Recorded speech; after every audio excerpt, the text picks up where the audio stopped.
Zoul, salam, bonjour ou bonsoir à tous. J'espère que vous allez tous très très bien. Vidéo pronostic des quarts de finale après les huitièmes de finale de l'Euro qu'on a pronostiqué. Sur les 8 huitièmes de finale, on s'est trompé sur un seul huitième de finale. Après les matchs, je pense que la difficulté de pronostiquer et tout va commencer maintenant, mais c'était pas joué d'avance. Tous les matchs étaient compliqués. Le Portugal qui passe au penalty, l'Angleterre qui passe à la dernière seconde en allant chercher les prolongations, l'équipe de France qui passe face à l'équipe belge avec un match soporifique. Et pour moi, le match où on s'est trompé, c'était l'Autriche contre la Turquie. Et personnellement, je l'ai dit dans le pronostic, j'ai mis l'Autriche parce que je pensais qu'ils étaient meilleurs. Et on l'a vu dans le match, ils étaient meilleurs que la Turquie. Mais les Turcs, pour une fois, ils m'ont répondu sur le fait que oui, ils peuvent résister défensivement, ce qui n'était pas le cas face au Portugal.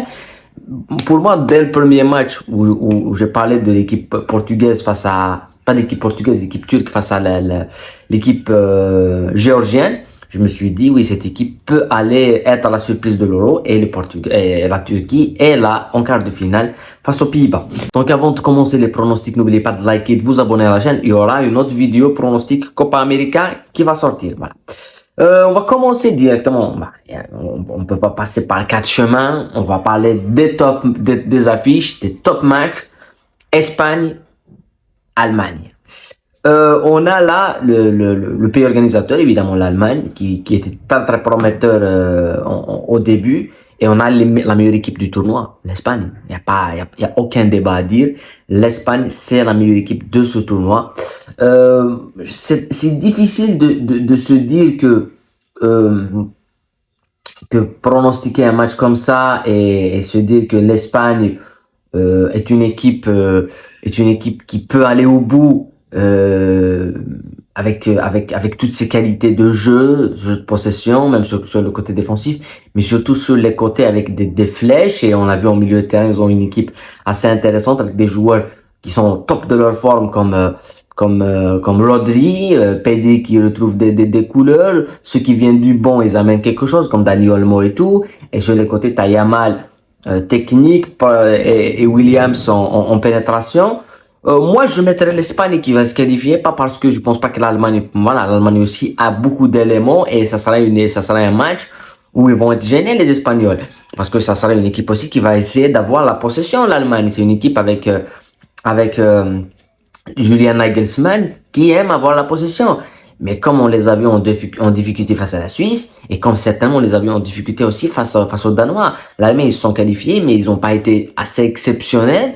Donc, moi, je pense que l'équipe qui va gagner la possession, pour moi, l'Espagne ne peut pas perdre la possession. Mais s'ils la perdent, il faut revenir au premier match du tournoi pour comprendre. C'est-à-dire que les Allemands, si tu leur retires la possession, ils vont perdre leurs moyens. On les a vus face à la Suisse, on les a vus certainement dans les derniers matchs. Ils ont été assez bousculés quand ils ont pas le ballon. Ils savent pas défendre en reculant. Mais l'Espagne, premier match face à la Croatie, ils ont pas la possession. La domination avec le ballon, c'était les Croates qui dominaient avec le ballon. Et à la fin, 3-0 pour l'Espagne. C'est une équipe qui s'adapte. C'est ça qui est intéressant chez l'Espagne.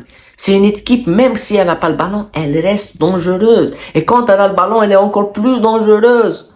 Voilà, donc je pense que l'Espagne ira au bout. Moi, je pense qu'ils vont se qualifier face à cette équipe allemande et qu'on aura l'Espagne en demi-finale pour essayer de rejoindre soit le Portugal, soit la France. Là, pour moi, c'est un match où c'est encore plus déséquilibré. C'est vraiment, en tous les cas, tous les matchs, je pense que c'est du 50-50.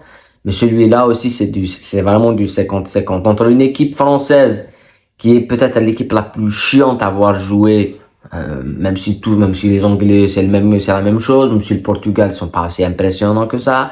Voilà, les meilleures équipes, c'est les petites équipes, c'est la Turquie, enfin, pas petite en matière ils ont jamais gagné l'Euro. La Suisse et tout, c'est des équipes qui nous ont impressionnés. Mais la France, on les a vus, mais c'est ça la force de cette équipe, c'est son pragmatisme, c'est sa capacité à subir, c'est une équipe costaud défensivement, mais je pense le Portugal qui s'en sort à merveille face à la Slovénie, avec un match où ils auraient pu se faire éliminer, le penalty dans la tête de Ronaldo. J'ai pas pu débriefer les matchs parce que j'étais pas libre, mais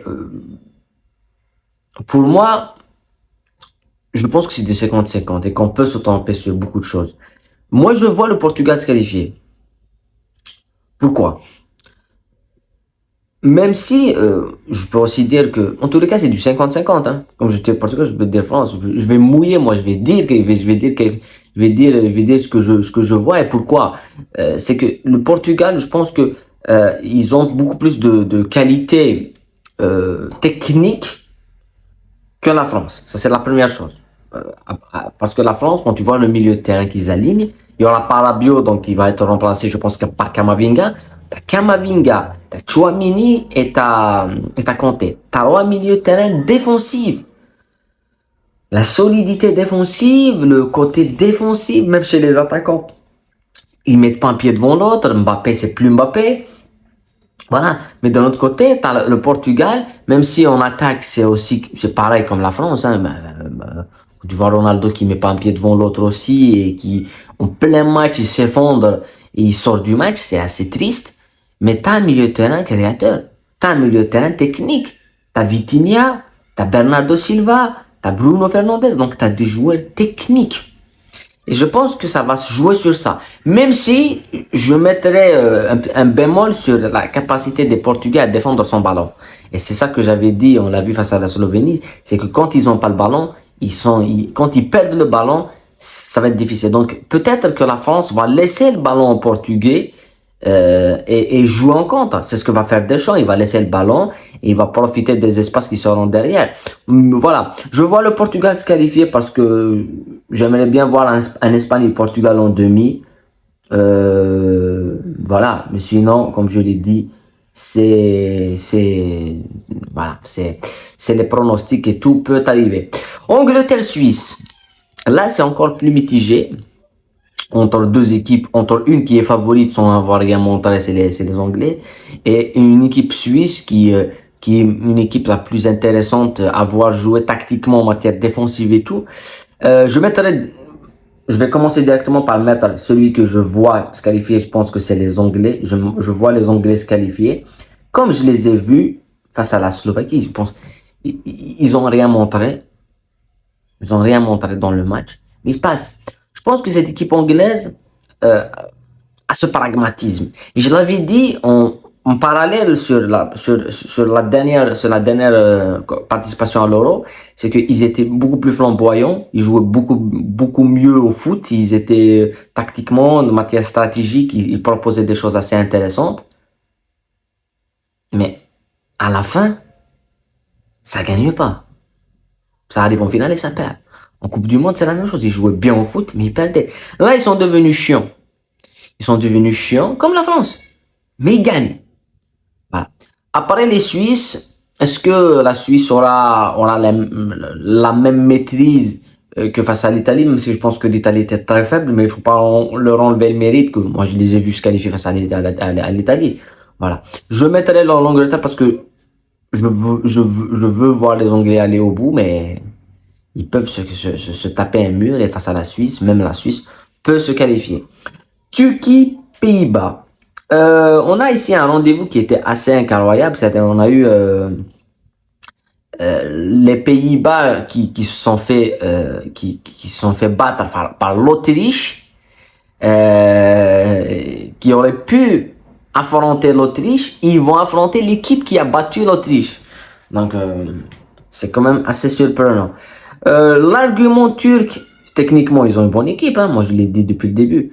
Moi, je mettrais pour le fun. Hein, je pense que les Pays-Bas vont se qualifier, mais je mettrais la Turquie.